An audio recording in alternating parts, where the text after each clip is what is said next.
Question देखिए जनाब, ये आपके पास ये क्वेश्चन है। You have agree to take over the role of book keeper for AB sports and social club.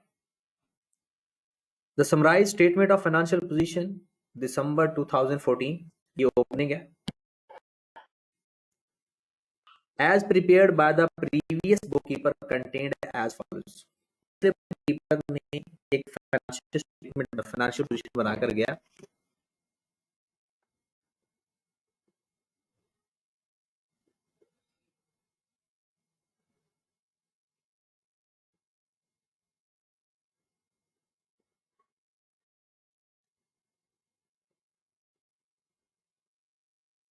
जी, वो कहते हैं एसेट्स के अंदर heating oil stock for club house. Heating oil का मतलब है कि जैसे हमारे पास कुछ कंज्यूम करने के लिए चीजें हम एक्सपेंस में लिख देते हैं, जो चीजें बच जाती हैं वो हम एसेट में लिख देते हैं। सेम एज जैसे कि स्टेशनरी का स्टॉक होता है कि अगर हम एक खरीदते हैं स्टेशनरी और उस स्टेशनरी के अंदर अगर हमारे पास जितनी स्टेशनरी इस्तेमाल हो जाए हम एक्सपेंस में लिख देते हैं, और जो अनयूज्ड बच जाए उसको करंट एसेट में लिख देते हैं। तो बिल्कुल कुछ ऐसा ही है, कोई हीटिंग ऑयल स्टॉक पड़ा हुआ है आपके पास क्लब हाउस के लिए, मतलब आप ऑयल इस्तेमाल करते हैं वो लाकर रख देते हैं, तो जितना इस्तेमाल हो जाएगा एक्सपेंस के अंदर, जो बच जाएगा करंट एसेट के अंदर। शॉप एंड कैफे इन्वेंट्री 7000, ये ओपनिंग है सारा। News sports wear for sale at cost 3000, ये भी हमारा एक तरह का फॉर सेल है, तो इन्वेंट्री है। Use sports where for hire at valuation 750। Question आपने पढ़ लिया, बेसिकली है ये कि हमारे पास स्पोर्ट्स वेयर हैं, कुछ को हम सेल करने के लिए इस्तेमाल करते हैं और कुछ को हम रेंट पे देने के लिए इस्तेमाल करते हैं। मतलब कुछ हम सेल करते हैं, कुछ हम रेंट पे देते हैं। जो हम सेल करते हैं,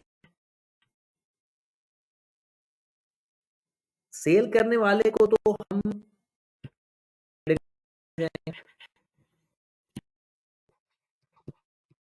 और जो रेंट पे देते हैं वो हमारा नॉन एसेट बन जाएगा एक तरह से। जो हम रेंट पे देते हैं वो हमारा एक टाइप का एसेट बन जाएगा।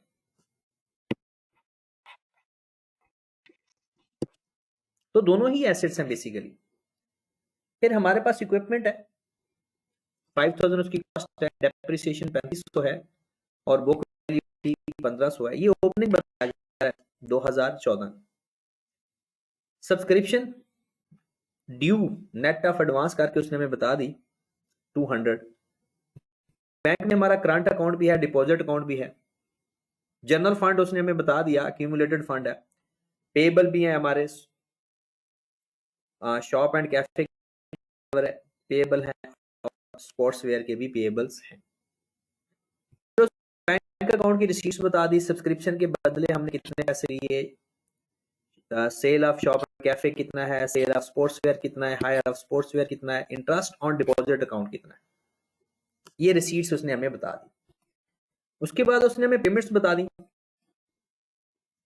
Rent for repair, heating oil कितना इस्तेमाल हुआ, खरीदा कितना, ये इस्तेमाल नहीं हुआ, पेमेंट।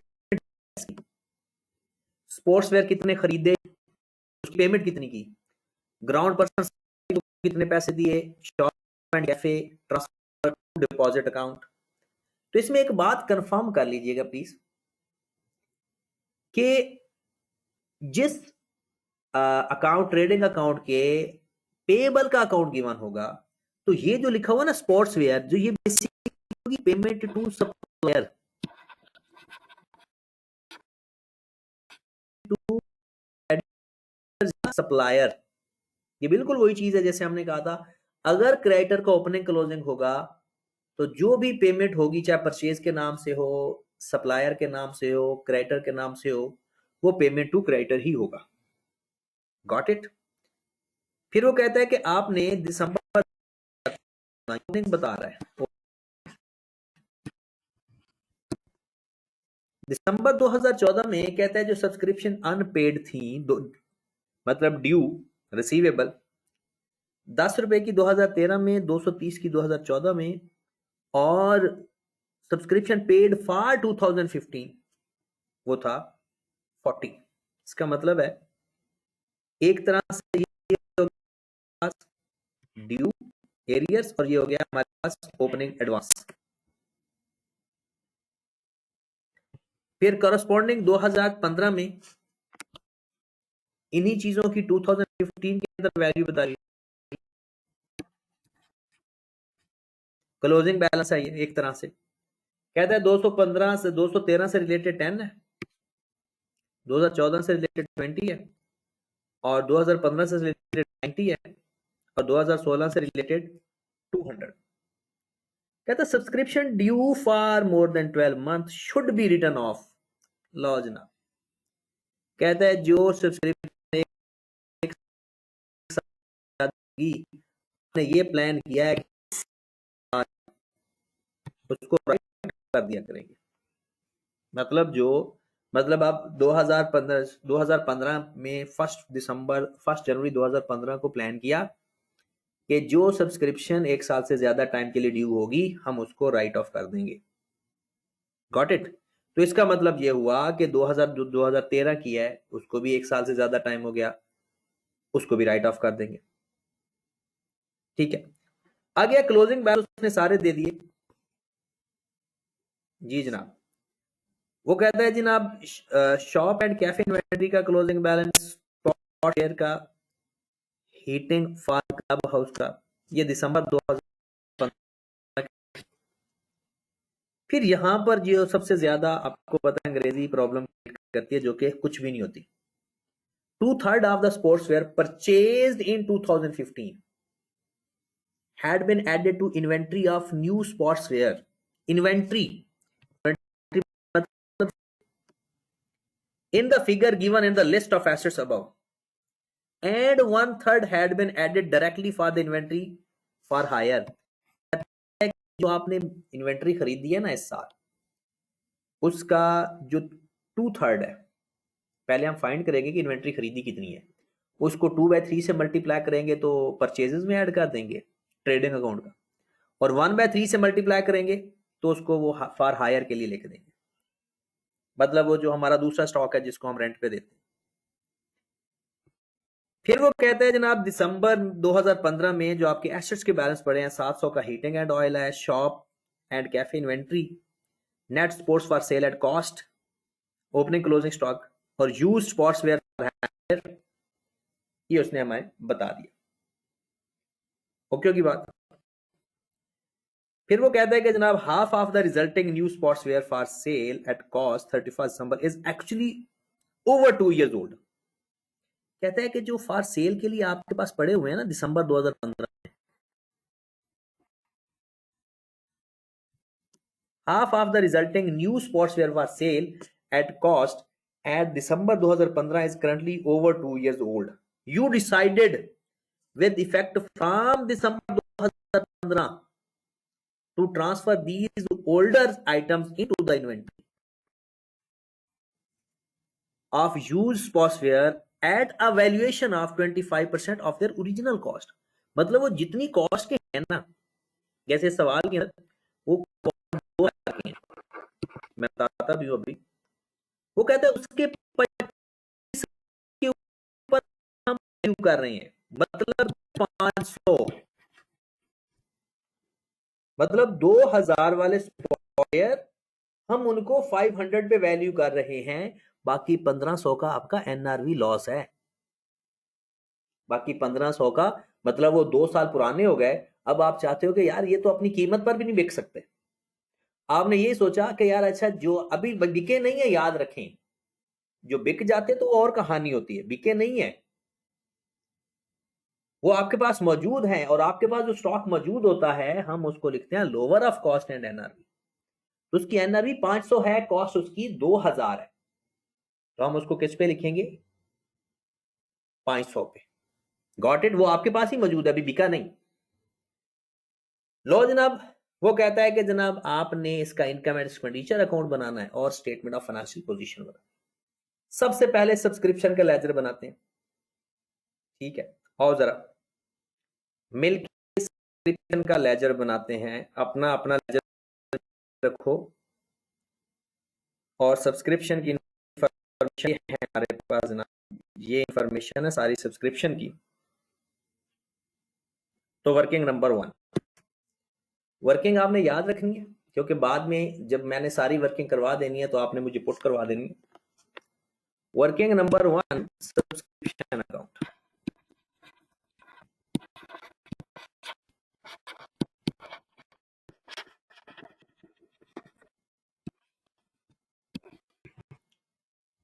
ब्रॉड ऑन रिसीवेबल का ब्रॉड ऑन, ये कौन सी डेट का होना चाहिए? 31 दिसंबर 2014। और इसका जो कैरी डाउन होगा वो 31 दिसंबर 15 का होगा। ये रिसीवेबल होगा तो अगर एडवांस गिवन होगा तो यहाँ पर होगा 31 दिसंबर 14 और ये कैरी डाउन होगा 31 दिसंबर 15। ये डेट लिखना पेपर में जरूरी नहीं है, ये सिर्फ आपको समझाने के लिए मैं लिख रहा हूं, डेट लिखना जरूरी नहीं है। चले जी अपने सवाल को देखें। यहां पर उसने हमें बताया हुआ है 2014 के बारे में। यहां पर आइएगा,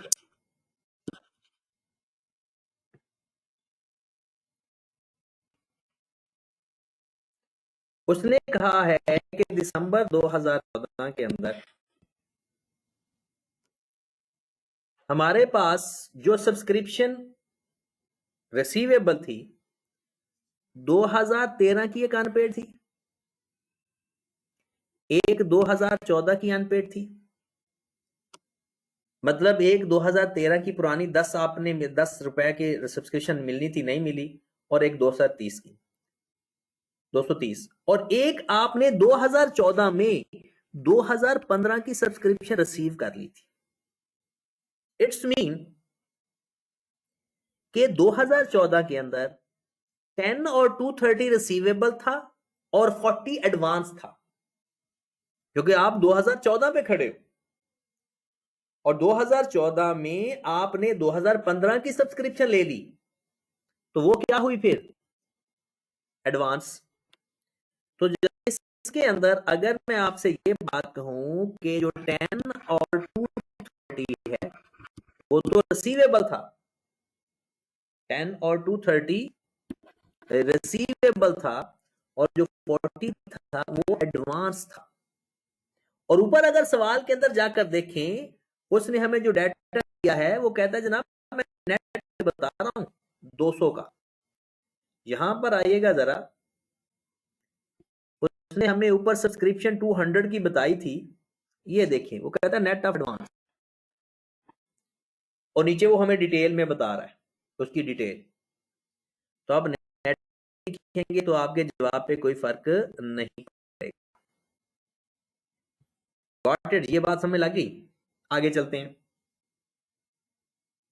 फिर आप आए जरा, ये 2015 का डाटा कहता है 2015 में जो आपने 2016 की वो तो एडवांस हो गई, तो कैरी डाउन हमारा एडवांस आ गया 200 का। फिर उसने कहा जो ड्यू है वो कितनी है, जो ड्यू है वो कितनी है, और इस बात का ख्याल रखना है आपने कि उसने खुद कहा है 1 साल से ज्यादा टाइम के लिए जो भी सब्सक्रिप्शन होगी उसको राइट ऑफ कर देना है। इसका मतलब है ये भी बैड हो गई और ये भी बैड डेट, दोनों के 12 महीने से 12 महीने गुजर चुके हैं, दिसंबर 2015 में गुजर जाने, और ये 2015 की है, इसके 12 महीने नहीं गुजरे, ये इसी साल की सब्सक्रिप्शन है। तो 30 बैड डेट्स हो गए, उसने खुद कहा है, नीचे लाइन लिखी हुई है 30 की, 10 20 बैड डेट्स हो गया, 20 भी बैड डेट्स हो गया, लेकिन जो 90 है वो स्टिल रिसीवेबल है क्योंकि वो इस साल का है। तो कैरिड ऑन 90 और बैड डेट्स 30। Got it? लो जनाब, अब जाकर रिसीट के अंदर देख लें हमें कितनी सब्सक्रिप्शन इस साल मिली है। अपने सवाल में रिसीट्स के अंदर देखें इस साल की सब्सक्रिप्शन हमें बैंक अकाउंट में आई है। ये देखिए हमारा सवाल पूरा हो चुका है।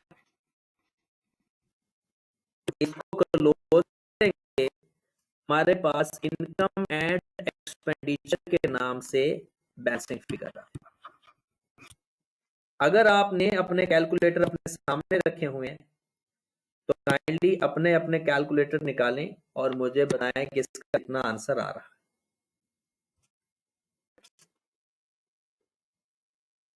है। जी जनाब बताइएगा। 10,720। कितना आ रहा है? 10,720। 10,700। ये हमारी पहली इनकम आ गई। और आपको पता है सबसे पहले हम सब्सक्रिप्शन के ऊपर अटैक किया करते हैं। हो गया हमारा सब्सक्रिप्शन का काम। Got it? नेक्स्ट, अब आ जाते हैं ट्रेडिंग अकाउंट पे।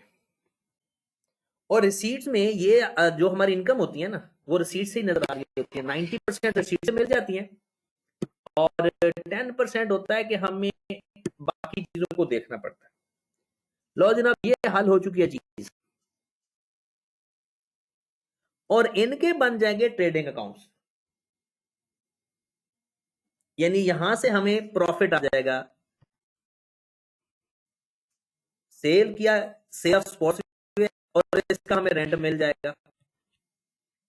और ये डायरेक्ट इनकम है, इंटरेस्ट ऑन डिपॉजिट हमारी डायरेक्ट इनकम। तो इसके अलावा अगर सवाल में कोई हम गेन ऑन डिस्पोजल है या कोई और चीज है तो वो हम देख लेंगे, वरना हमारी नॉर्मली यही इनकम होती है। सब्सक्रिप्शन हो चुकी है, sale of shop and cafe पे चले जाते हैं। ये भी सेल है तो इसका मतलब है हम ऐसा करते हैं कि दोनों का लेजर बना लेते हैं।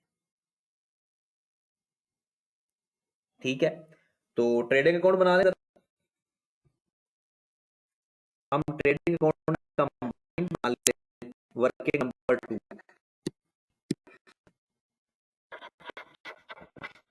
ट्रेडिंग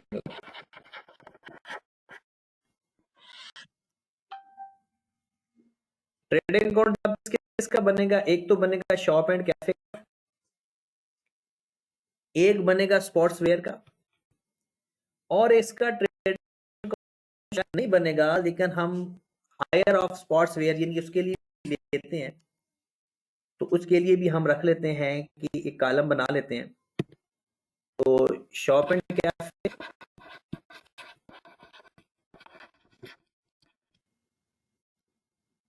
स्पोर्ट्स वेयर,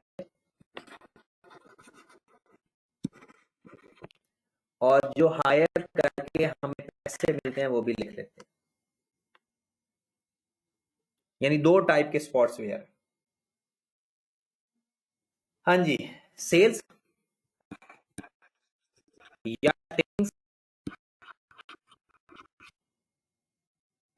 कितने पैसे मिले आपके? सेल ये है स्पॉट वेयर से, 3,000 हायर से, तो हमारे पास 20,000 आ गया सेल्स। शॉप कैफे का 5,000 आ गया हमें, और 3,000 हमारे पास है लेस कॉस्ट ऑफ सेल।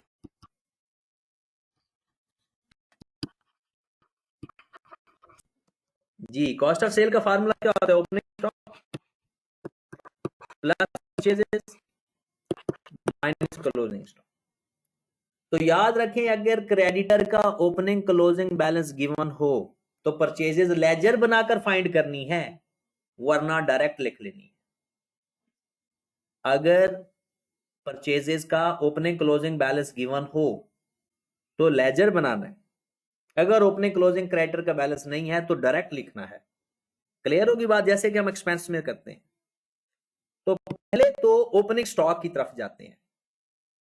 ढूंढे जरा अपना 31 दिसंबर का बैलेंस ढूंढेगा जरा। ये है 2014 में 7,000 स्टॉक, 3,000 ओपनिंग स्टॉक और 7 ओपनिंग स्टॉक। तीनों का उसने हमें ओपनिंग स्टॉक दे दिया। तो कहते हैं ओपनिंग स्टॉक 7,000 है स्पोर्ट्सवेयर का, 3,000 है स्पोर्ट्सवेयर और 750 है नेक्स्ट। ओपनिंग स्टॉक यहां से हमें मिल गया। अब चलते हैं क्लोजिंग स्टॉक। और यहां पर देखें इसके हमें पेबल गिवन है। इसका मतलब पता क्या है कि अब हमें परचेजेस के लिए पेबल का लेजर बनाना पड़ेगा दोनों का। बात क्लियर हुई? डायरेक्ट परचेजेस नहीं है, हमें अकाउंट पेबल के दोनों लेजर बनाने पड़ेंगे। और इसका पेबल नहीं है वो डायरेक्ट लिख सकते हैं। यहां पर आपको पेमेंट होगी, यहां पर गौर फरमाइएगा। ये शॉप पेमेंट है शॉप कैफे की और 500 है स्पोर्ट्सवेयर की। Got it? चलो जी। और क्लोजिंग स्टॉक तो लिख लो ना, क्लोजिंग स्टॉक बताया हुआ है। क्लोजिंग स्टॉक अपने अपने लिखो जरा जल्दी से। ये दिसंबर 2015 के ये पेबल यहां पर क्लोजिंग पेबल, ये लेजर बनाने के लिए काम आएंगे। ये आ गया दिसंबर 2015 के एसेट्स। क्वेश्चन आपने सामने है। तो ये हमारा क्लोजिंग स्टॉक है इन्वेंट्री का। ये है न्यू स्पोर्ट्सवेयर का जो के लिए है और 1000 है हमारे। और इसके अंदर वो सारी एडजस्टमेंट हुई हुई है जो उसने बताई है, क्योंकि उसने क्लोजिंग स्टॉक फाइंड करके बताया है। जो स्टॉक उसने 500 पे लिखा है, जो स्टॉक उसका लॉस हुआ है, उसने वो सारा बता दिया और इसको चेंज करने की जरूरत नहीं है। तो जनाब लिखिएगा जरा, क्लोजिंग स्टॉक लिख लेते हैं, परचेजेस बाद में फाइंड करते हैं। 541 5,000 4,000 और 1,000। और जनाब परचेजेस फाइंड कर लें जरा। यहां पर एक छोटी सी वर्किंग कर लेते हैं। टेबल का लेजर बना लें।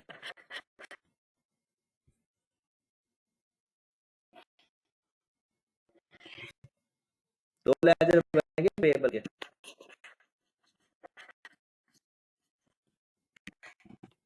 एक बनेगा ledger coffee shop and cafe का और एक लेजर बनेगा स्पोर्ट्सवेयर का। लो जी, मुझे बता दो अगर सामने है ब्रॉडन और कैडन प्लीज। शॉप एंड कैफे का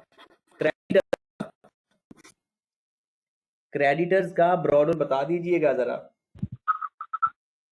सर 1,800। 1,000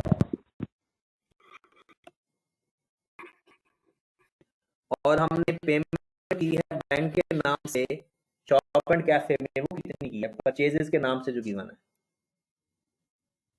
सर 9,000। ये सवाल के अंदर देखिए आपको चीजें मिल गई। जब भी पेबल क्रेडिटर गिवन हो तो हमेशा परचेजेस लेजर बनाकर फाइंड करनी है, वरना जो पेमेंट गिवन है वही परचेजेस होती है। इसको क्लोज करेंगे। हमारे पास परचेजेस तो 9800 माइनस 1000 ये आ जाएगा 8800।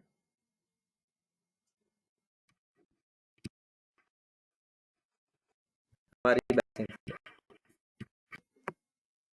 फिर आप ऐसा करें कि स्पोर्ट्स वेयर का भी बना लें, उसका ब्रॉडन कितना गिवन है सवाल के अंदर, स्पोर्ट्स वेयर का भी बना लें। 300 है सर। 300 है। और कैरी कितना है उसका? 4 सवाल के अंदर सबको मिल रहा है ना? आपने सवाल में ऊपर उसने सारे ओपनिंग एसेट्स बताए हुए, नीचे अलग अलग करके उसने शफल करके जी बताई हुई है सारी चीजें। ठीक है, यहाँ पर अगर मैं आपको बताऊं, ये क्लोजिंग पेबल दी दी 800, 450 और ये heating and oil. Got it? चलें जी। अब हमने जो पेमेंट की है स्पॉट शेयर की, वो कितनी है? बैंक अकाउंट की पेमेंट साइट पर जाएं, वहां से आप देखें कि हमने पेमेंट कितनी की है। 4500। 4500। तो ये हमारे पास आ जाएगी परचेज। तो कितनी परचेज आ गई? 4650।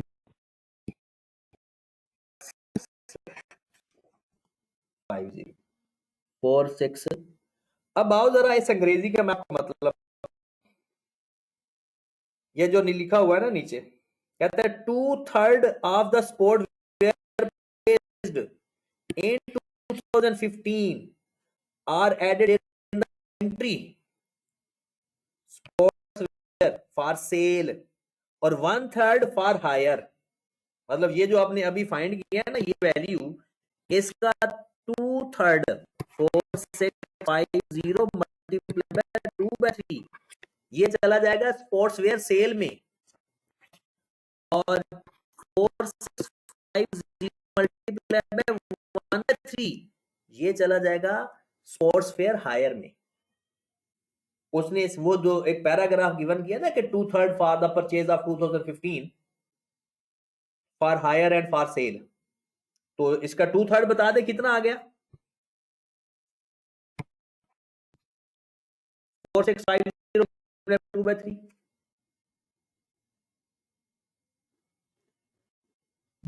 सर 3100।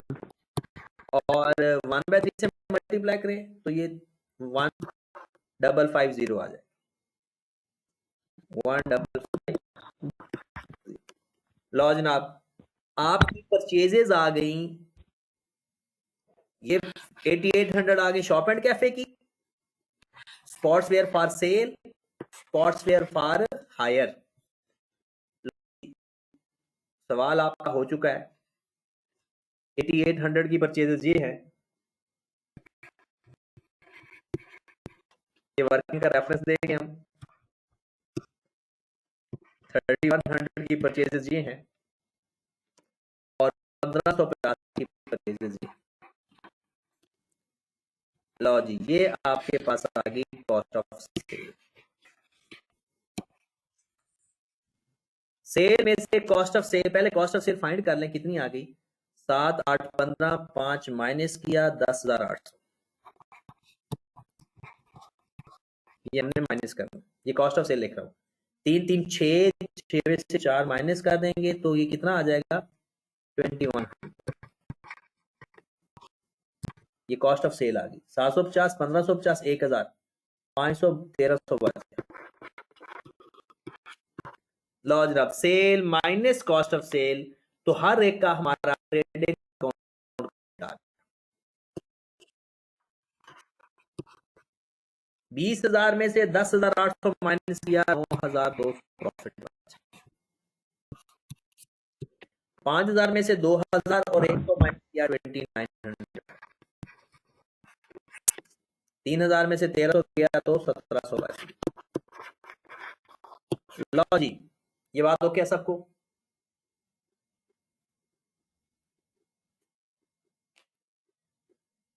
ये बात क्लियर है?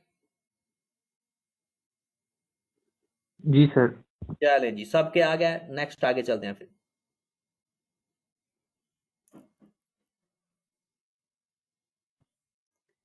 ये हमारी दो वर्किंग होगी एक तरह से।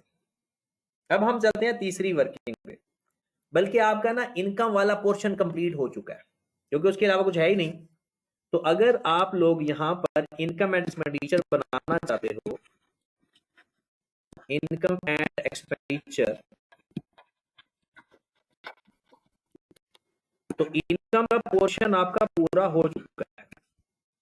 सब्सक्रिप्शन आप फाइंड कर चुके हो। उसके बाद ट्रेडिंग अकाउंट आप तीनों के फाइंड कर चुके हो। Shop and cafe, sports wear cell,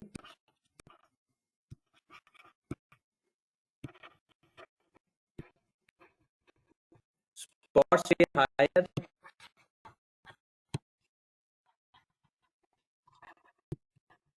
और एक इंटरेस्ट इनकम पड़ी हुई है आपके अकाउंट के अंदर, इंटरेस्ट ऑन डिपॉजिट। यहां पर हम वर्किंग रेफरेंस देंगे और यहां पर हम लिख लेते हैं अमाउंट। याद है सब्सक्रिप्शन से कितनी अमाउंट फाइंड की थी जब लेजर बनाया? आपके पास तो बना हुआ है 10,720। 10। शॉप कैफे का भी 9200 हमने फाइंड किया। स्पॉट्स फेयर फॉर सेल का भी हमने 2900 फाइंड किया, और 1700 हमने, और डिपॉजिट अकाउंट का मेरे ख्याल में 800 रुपए थे। डिपॉजिट अकाउंट के बैंक में पैसे हमें आए थे वो 800 रुपए थे। ये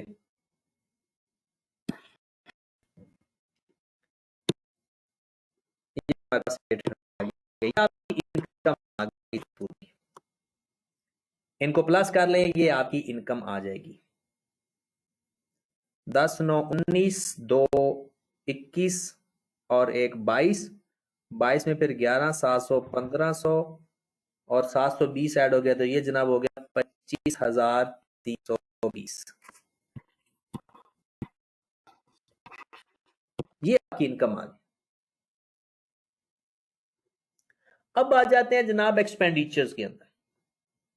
जिस एक्सपेंडिचर का ओपनिंग क्लोजिंग बैलेंस गिवन होगा उसका लेजर बनाएंगे, और जिस एक्सपेंडिचर का ओपनिंग क्लोजिंग बैलेंस नहीं होगा उसको डायरेक्ट लिख देंगे एक्सपेंडिचर्स के अंदर। क्लियर होगी बात?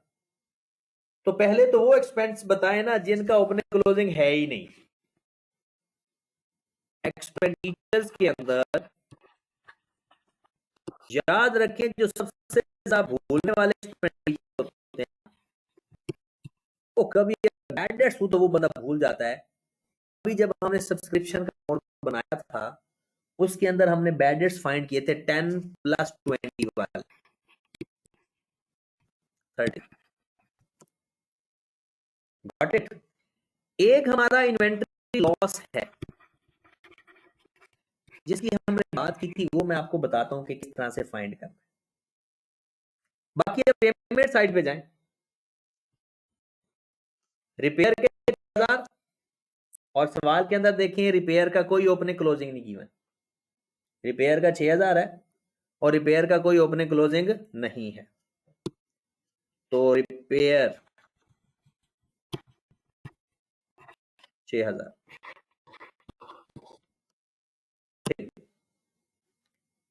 उसके बाद हीटिंग ऑयल का है ओपनिंग क्लोजिंग, लेजर बनेगा। स्पॉट्स फेयर हो चुका है, ये परचेजेस थी। ग्राउंड पर्सन कोई ओपनिंग नहीं है, तो सैलरी का डायरेक्ट आ जाएगा। और जिसका ओपनिंग क्लोजिंग होगा उसका लेजर बनाएंगे, जिसका ओपनिंग क्लोजिंग नहीं होगा वो डायरेक्ट आ जाएगा। उसके बाद जनाब कैफे का परचेज ये बन गया। ट्रांसफर टू डिपॉजिट अकाउंट, ये हमारा एक्सपेंस नहीं है, ये हमने बैंक यानी करंट अकाउंट से डिपॉजिट अकाउंट में पैसे ट्रांसफर किए हैं, यानी जो ऊपर हमारा बैंक का अकाउंट बने हैं ना, तो करंट अकाउंट से 6,000 निकाल के हम किस में ऐड कर देंगे, डिपॉजिट अकाउंट के अंदर। Got it? ये हमारा एक्सपेंस नहीं है। डन। सवाल के एंड पे देखें, उसने एक डेप्रिसिएशन के बारे में भी बताया हुआ कि 10% है। मिल गया? इसका मतलब है डेप्रिसिएशन भी है।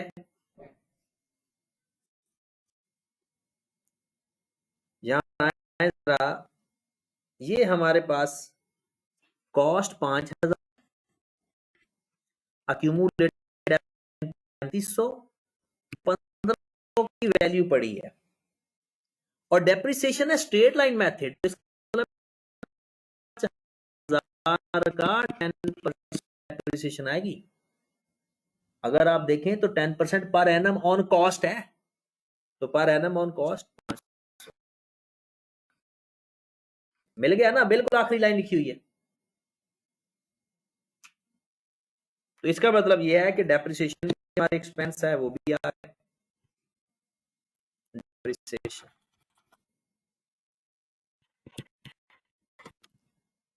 500। डन।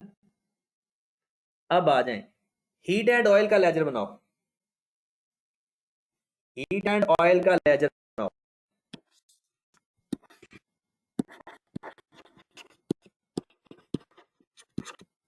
हमारा प्रॉब्लम गिवन है, एसेट साइड पर पड़ा हुआ है ना, एसेट है तो पेड है, मतलब पहले खरीद के रखा हुआ है, कंज्यूम नहीं हुआ अभी तक, तो प्रीपेड है। और अगर एसेट की कैरी डाउन साइड पर पड़ा है, और अगर आप अदर पेएबल की जगह पे जरा मैं आपको दिखा देता हूं, जरा अदर पेएबल के अंदर, अदर पेएबल के अंदर एक चीज हमने देखी थी, यहां पर देखेंगे हीट एंड ऑयल के पेएबल भी हैं हमारे पास, ओपनिंग किसी जगह नहीं बताया हुआ इसके बारे में, ओपनिंग के बारे में नहीं बताया, यानी ब्रॉड पेएबल किसी जगह नजर नहीं आया। इसका मतलब ब्रॉड ऑन पेएबल नहीं है, लेकिन कैरीड ऑन पेएबल है।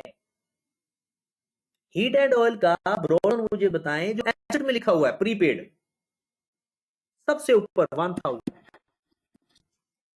और इसका एसेट्स वाली साइड पे 2015 के बैलेंस के अंदर ढूंढे जरा, ये 2015 के बैलेंस हैं, ये हमारा एसेट में पड़ा हुआ, ये भी प्रीपेड, मतलब हमने खरीद लिया है, अभी कंज्यूम नहीं हुआ, और 200 के अभी हमने पैसे देने हैं, और जितनी पेमेंट कर दी है वो बैंक के नाम से आएगी। पेमेंट देखे हीट एंड ऑयल की कितनी पेमेंट, पेमेंट साइड पे देखें हीट एंड ऑयल की कितनी पेमेंट की है, यहां पर 4,000। लॉ जनाब, इसकी जो बैलेंसिंग फिगर आएगी वो इनकम एंड एक्सपेंडिचर में चल जाए। करें जरा इसकी बैलेंसिंग फिगर फाइंड करें। 1,000, 5,000, 5,200 आ गया, 5,200 लिखेंगे तो 4,500 आ गया हमारे एक्सपेंस के अंदर। हीट एंड ऑयल के एक्सपेंस आ गए 4,500,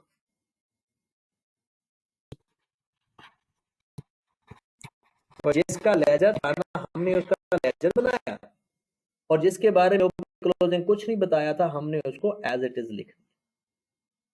गॉट इट? अब आए जरा इन्वेंट्री लॉस की बात करते हैं। निकालो जरा अपना पैराग्राफ, अपना अपना पैराग्राफ निकालो,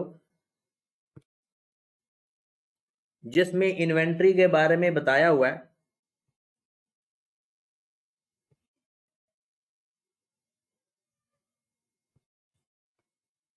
ये देखिए जी, मिल गई आपको इन्वेंट्री, आखिरी पैराग्राफ में।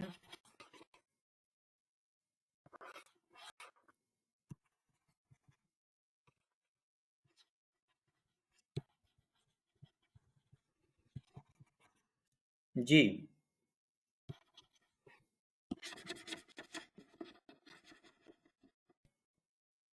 तो प्लीज देखिएगा जरा, बहुत इंटरेस्टिंग है। कहते हैं half of the resulting new sportswear for sale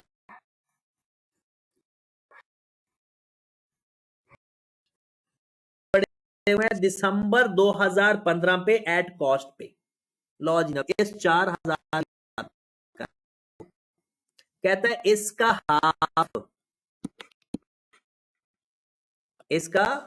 half मतलब के 2000।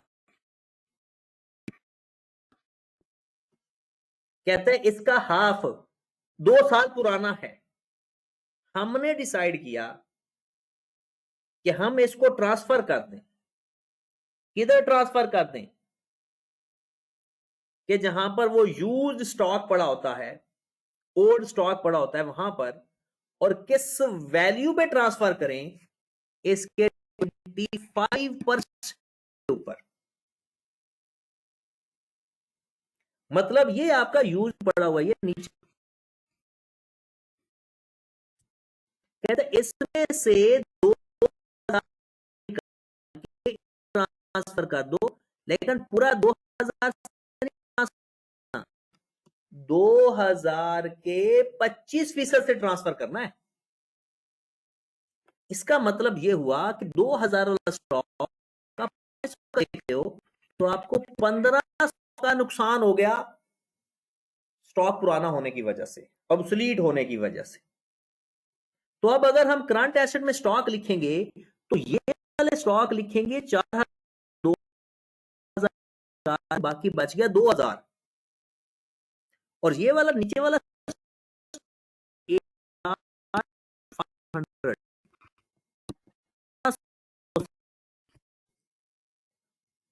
और ये जो 1500 हुआ है ये हमारा अदर एक्सपेंस में चला जाएगा।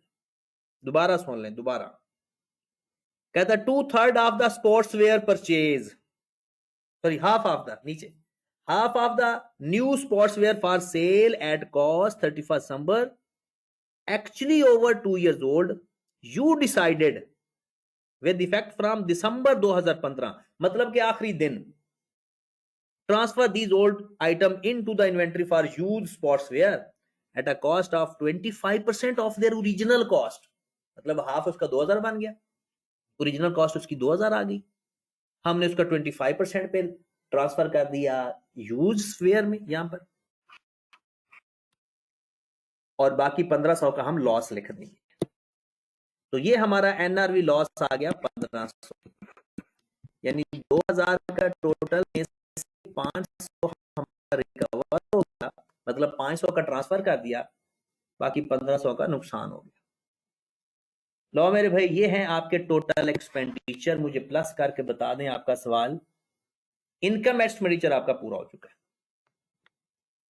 बताइएगा जरा। 30 plus 1500 plus 6000 plus 10,000 plus 500 plus 45 sir 22530। 22530। और आप मुझे काइंडली बता दें अब इसका सरप्लस आया या लॉस? माइनस कर दो, वो 25,000 था तो सरप्लस 25,320 डबल 2530 माइनस करें तो कितना सरप्लस? 2290। 279। इसमें अब कोई इंटरेस्टिंग चीज नहीं रहेगी, सिर्फ सिवाय इसके कि जब आपने स्टॉक लिखना है ना स्पोर्ट्स वेयर का, तो एक लिखना है 4000 से 2000 माइनस करके, और दूसरे 1000 में 500 ऐड करके। Got it? वो ठीक है ना? और बाकी जो सिंपल है, आए जरा इसके, वो डिपॉजिट अकाउंट में भी आपको इश्यू है, जरा वो हम देख लेते हैं। तो जरा मैं वो सारे खूबसूरती नहीं बना रहा कि नाम लिखना है फलाना ढिमकाना, वो आपको पता है। आप non current assets,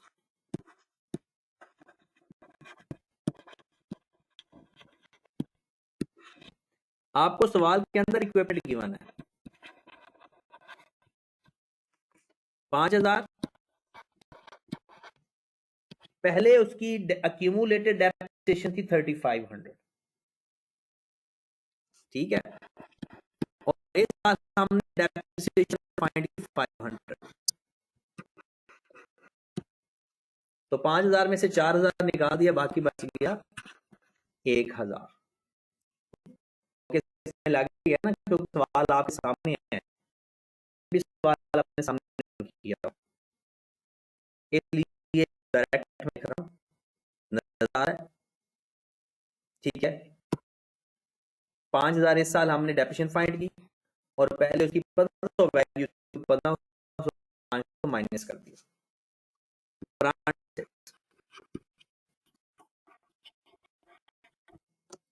current assets की तो लिस्ट उठा ले जनाब, पहले सारे स्टॉक लिख लें। एक है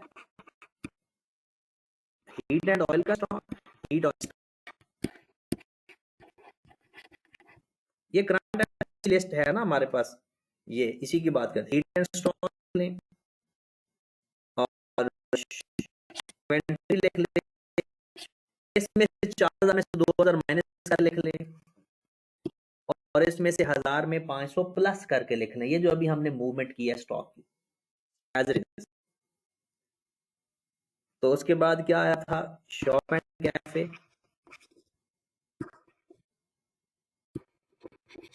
स्टॉक, फिर उसके बाद आपके पास है स्पोर्ट्स वेयर,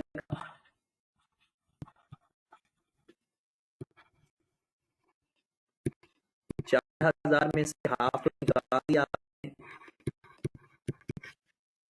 फिर है यूज स्पोर्ट्स वेयर, 1000 का पड़ा था, इसमें से जो 2000 को 500 का ट्रांसफर कर दिया। हाँ जी, ये पड़ा 5000,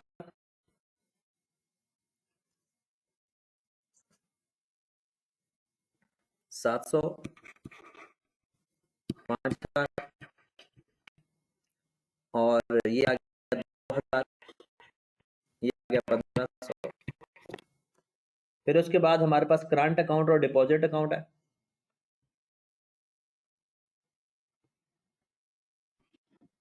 करंट अकाउंट और डिपॉजिट अकाउंट है जी जनाब। करंट अकाउंट, डिपॉजिट अकाउंट, हाँ जी, ढूंढे जरा करंट अकाउंट और डिपॉजिट अकाउंट कितना है। ओपनिंग बैलेंस की तरफ जाएं, ओपनिंग बैलेंस,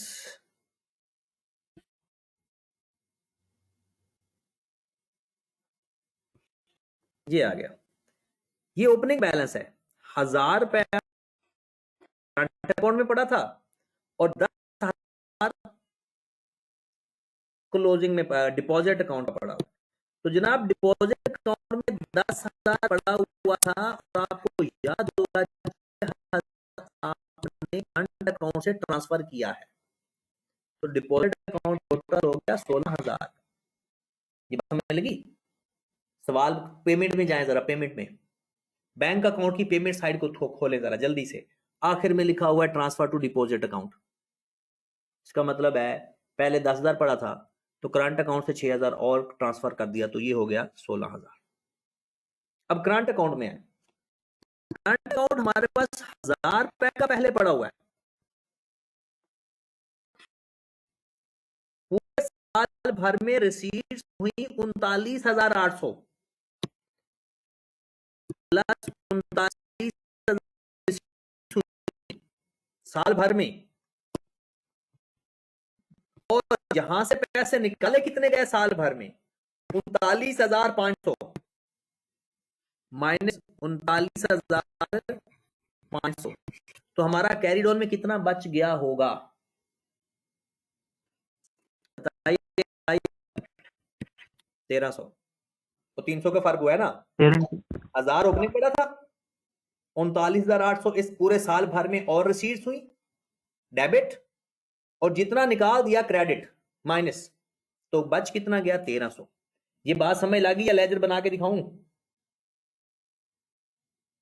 ये बात ओके है? जी सर। चलें जी, फिर इसका कंट्रोल करके बताएं मुझे। यार सवाल में कुछ था नहीं, बस अंग्रेजी का थोड़ा सा इशू था। इससे तो बेहतर था कैश फ्लो का सवाल। चले देखिएगा कितना आ गया, 26,590। 26,590 टोटल एसेट्स।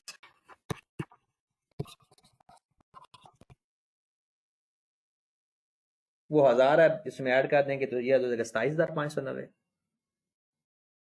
27,590। अब आए जरा, इसकी स्टेटमेंट ऑफ फाइनेंशियल पोजीशन आप बना ही दें क्योंकि वो थोड़ा सा मामला है, सारी चीजें गिवन है। आइएगा जरा, गिवन है ओपनिंग फंड आपका गिवन है। ओपनिंग बैलेंस शीट के अंदर ओपनिंग फंड गिवन है। ये देखिए cumulated fund 23,150। 23,150 plus surplus. Surplus कितना निकाला है?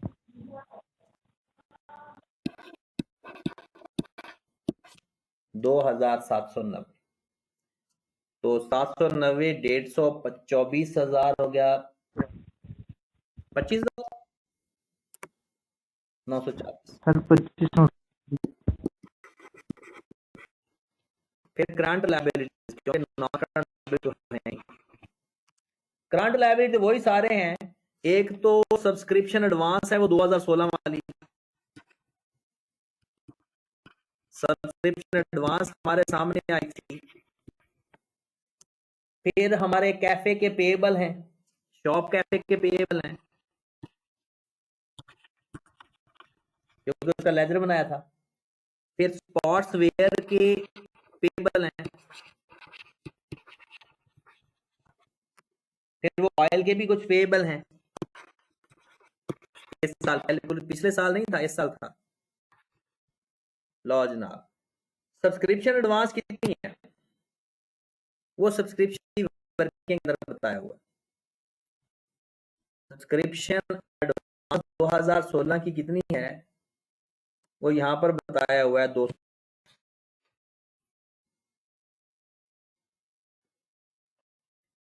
और वो तीन पेबल इकट्ठे बताए हुए हैं, शॉप पेबल, कैफे पेबल और स्पोर्ट्स वेयर पेबल और हीट एंड ऑयल पेबल। बता दीजिएगा जरा। 800, 450 और 200 था। 200, 200, 400, 800, 1200, 1650। जी सर। और टोटल फंड एंड लायबिलिटी आ गई 27,590। ओके हो गया जनाब। चलिए, अब फिर ये है कि जो कैश फ्लो का सवाल है जब उसकी बारी आएगी तब कर लेंगे, क्योंकि वही क्वेश्चन जो आपको दिया था करने के लिए वो 2023 के लेटेस्ट अटेम्प्ट का सवाल था। ठीक है, तो जब वहां तक हम पहुंचेंगे तो तब मैं आपको करवा दूंगा।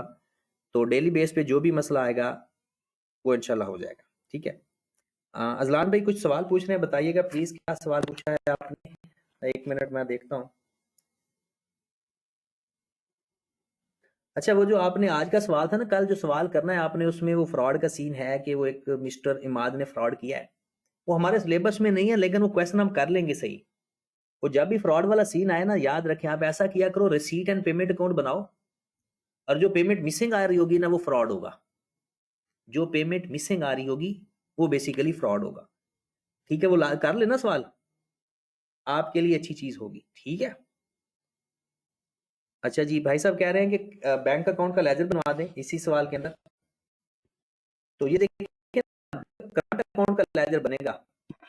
करंट अकाउंट उसने ब्रॉड बताया हुआ था 1,000 और साल भर की रिसीट्स बता दी वो सारी रिसीट्स के नाम लिख लो, या डेबिट साइड पर टोटल रिसीट्स लिख दो, उसने टोटल करके भी बताया हुआ, सारी अलग अलग करके लिख दो या सारी प्लस करके लिख दो, और जितनी पेमेंट हुई है तो हमारा बैंक क्रेडिट हो गया होगा, वो भी चाहे टोटल अलग अलग करके लिख दो, या उसने 39,500 टोटल करके बताया हुआ है। क्लोज करेंगे, ये आ जाएगा 40,800, इधर भी 40,800, हमारा कैरी ऑन आ जाएगा 1300, और ये हमारा एसेट। ठीक हो गया जनाब। तो इंशाल्लाह कल फिर नेक्स्ट क्वेश्चन करेंगे, जो भी आपका सवाल होगा वो हम साथ साथ करते जाएंगे। ठीक है, ओके जी, अल्लाह हाफिज।